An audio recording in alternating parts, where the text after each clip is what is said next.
शीतल किचनमध्ये तुमचं स्वागत करते। चला तर आपण केळफुलाची भाजी कशी करतो हे पाहूया। केळफुलाची भाजी करताना महत्त्वाची पहिली टिप्स म्हणजे केळफुलाची भाजी साफ करण्यापासून त्याच्या फण्या काढून ती फुलं साफ करून ती चिरेपर्यंत हाताला डिंक लागतो आपल्या। तो डिंक हाताला किंवा सुरीला किंवा विळीला लागू नये म्हणून आपण आपल्या हाताला, सुरीला, विळीला थोडंसं खोबरेल तेल लावायचं। केळफुलाची भाजी बनवण्यासाठी ही 2 केळफुलं घेतलेली आहेत आणि ही फुलं असतात ना ही अशी काढायची, ही अशी काढून ठेवायची आणि हे वरचं कवर आहे ते असं बाजूला काढायचं। ते बाजूला काढायचं, फक्त या फुलांची भाजी करायची असते। आणि हे फूल असतं ते हे असं ओपन करायचं आणि त्याच्यात हा जो मोठा भाग असतो असा दांड्यासारखा भाग दिसतो तो काढायचा आणि ही एक पात असते ती काढायची।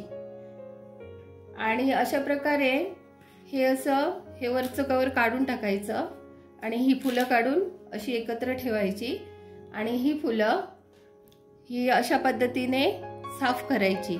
ही वरचा हा दांड्यासारखा भाग असतो तो काढायचा आणि ही एक पात काढायची।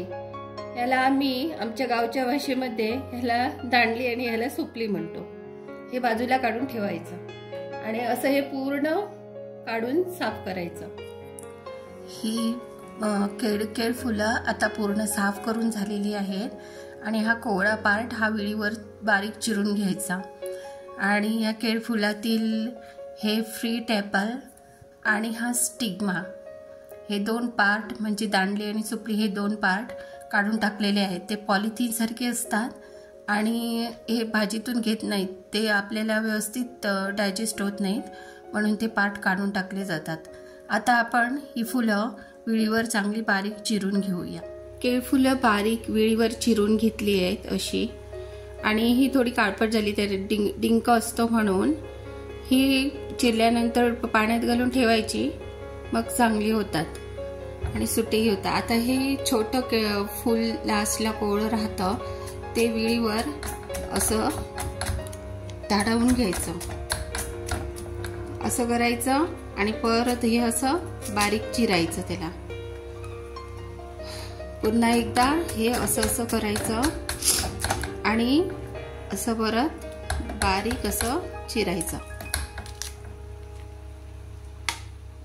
केळफुलं चांगली बारीक चिरून घेतली आणि आता ही पूर्ण बारीक चिरलेली फुलं याच्यात पाण्यात भिजत घालायची आणि ही जवळजवळ 10 तास तरी पाण्यात भिजवून ठेवायची। त्याच्यावर झाकण ठेवायचं व 10 तास झाल्यानंतर ही भाजी करायची, कारण या भाजीमध्ये एक प्रकारचा तुरटपणा आणि त्याला असलेला डिंक पूर्णपणे निघून जातो व भाजी सुटसुटीत होते आणि चवीलाही चांगली लागते। त्यामुळे ही अशी 10 तास भिजवून ठेवायची। केळफुलाच्या भाजीसाठी हे रात्रभर काळे वाटाणे व्यंजन म्हणून भिजत घातलेले आणि ते आता मी कुकरला लावून घेते। त्याच्यात थोडं आपण असं मीठ घालूया आणि हे कुकरला लावून शिजवून घेऊया। केळफुलाची ओव्हरनाईट सोक करत ठेवलेली ही भाजी आहे ती आता आपण पिळून घेणार आहोत आणि फोडणीसाठी हे 3 कांदे बारीक चिरून घेतलेले आहेत। हा 1 आणि अर्धा टोमॅटो आहे, खोबरं आहे, कोथिंबीर, आलं लसूण ठेचून घेणार आहोत, कुटणीमध्ये ठेचून घ्यायचं आहे। आणि आता आपण ही भाजी ही अशी पूर्ण रात्रभर भिजलेली आहे ती अशी घ्यायची आणि अशी घट्ट पिळायची, घट्ट पिळवून चांगली इथे ठेवायची। या भाजीमध्ये वेगवेगळे जीवनसत्व असतात आणि पूर्ण जीवनसत्वाने परिपूर्ण अशी ही भाजी आहे।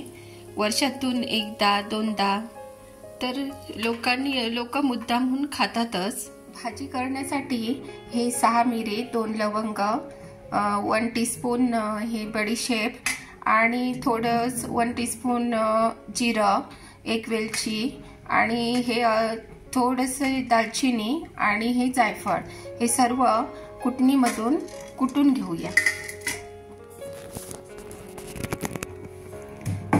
कुटणीमध्ये हे सर्व गरम मसाले थोडेसे चांगले बारीक करून झालेले आहे.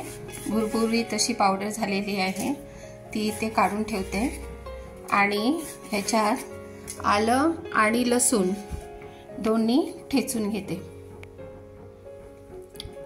आलं आणि लसूण ठेचून घालायचं आणि पेस्ट करून घातलं तरी चालेल, आणि ठेचून घातलं तरी छान होते भाजी. गॅस ऑन केलेला आहे आणि ह्याच्यात मी हा बघा गॅस ऑन केलेला आहे आणि 5 पळ्यात तेल घातलेलं आहे. ह्या पळ्या भरून 5 पळ्या तेल घातलेलं आहे. आणि आता आपण भाजी फोडणीला घालूया. प्रथमतः तेल थोडं गरम होऊ दे. तेल गरम झाल्यानंतर त्याच्यात आपण कांदा घालूया. तेल गरम झालेलं आहे आणि आपण कांदा घालूया. फ्लेम मीडियम ठेवायची. मीडियम फ्लेमवरच आपण हा कांदा भाजून घेऊया. कांदा आपण घातलेला आहे. त्याचबरोबर आपण आले लसूणाची पेस्ट आहे तीही घालूया, म्हणजे ती चांगली भाजून येईल. कांदा चांगला भाजून लालसर झालेला आहे. आलं लसूण कांदा तिन्ही चांगले भाजलेले आहेत आणि लालसर झालेले आहेत. याच्यात आपण हळद घालूया अर्धा चमचा, आणि हा मगाशी कुटलेला गरम मसाला घालूया, आणि 2 चमचे आपण लाल मसाला घालूया.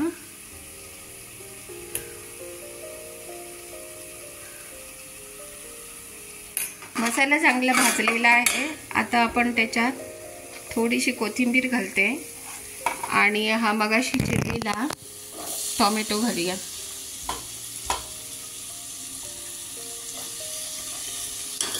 हे मिश्रण चांगलं ढवळून घ्यायचं आणि याच्यामध्ये लगेचच आपण ही भाजी घालूया.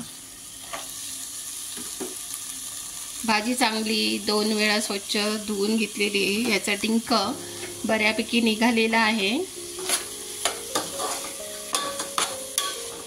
आणि आता आपण भाजी घालून झाल्यावर ह्याच्यात आपण 1 चमचा मीठ घालूया. जसं भाजीला लागेल तसं आपण, आणि आणखीन थोडा मीठ घालून चांगली ही भाजी मिक्स करायची आणि झाकण ठेवून शिजवायला ठेवायची. साधारण 15-20 मिनिटांमध्ये ही भाजी शिजून येते. या भाजीला थोडा असं तुरट आणि कडवटपणा असं चव थोडीशी असते. पाण्यात भिजत घातल्यावर ते निघून जातं, पण तरीही थोडीशी असते. म्हणून थोडे याच्या भाजीमध्ये मसाल्यांचा वापर करावा लागतो. पण त्याच्यात थोडी कोथिंबीर आणि हे टोमॅटो वगैरे घातल्यावर, थोडंसं जिरं घातल्यावर मसाल्यांचा आपल्याला बिलकुल त्रासही होत नाही. तर हे 25 मिनिटं होऊन गेलेली आहेत आणि आपली भाजी चांगल्यापैकी शिजलेली आहे. आणि याच्यात आपण हे कुकरमध्ये शिजवलेले वाटाणे आहेत ते घालूया, म्हणजे त्यांनाही थोडी असं मसाला लागेल. आणि चांगले असे मिक्स करून घेऊया. चांगले मिक्स करून घेऊन त्याच्यात थोडंसं आपण हे खोबरं घालूया.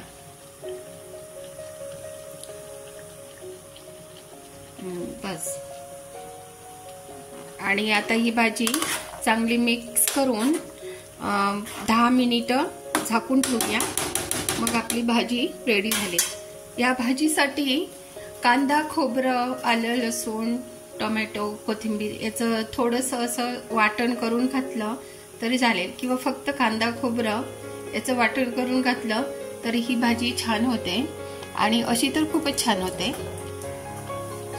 आणि अशा प्रकारे ही भाजी केली. आपली केळफुलाची भाजी ही आता तयार झालेली आहे. तर तुम्हाला जर ही सर्वांना रेसिपी आवडली असेल तर तुम्ही सर्वांनी नक्की करून बघा, कारण ही भाजी अतिशय सर्व जीवनसत्वांनी परिपूर्ण अशी भाजी असते. याच्यात मॅग्नेशियम कॅल्शियम असे लोह असे विविध घटक असतात आणि रक्त शुद्ध करण्यासाठीही ही भाजी खाल्ली जाते. भाजी करायला मेहनत खूप घ्यावी लागते, पण जेव्हा मेहनतीचे फळ हे शेवटी गोडच असतं, तशी ही भाजी तयार होते. या भाजीसाठी तुम्ही असं वरण भात किंवा भाकरी असं चपाती काही हवं असं काही नाही, तुम्ही अशी नुसतीही खाऊ शकता. एवढी चविष्ट भाजी बनते. तेव्हा तुम्हाला जर ही रेसिपी आवडली असेल तर तुम्ही माझ्या शीतल किचन या चॅनलला लाईक सबस्क्राईब नक्कीच करा.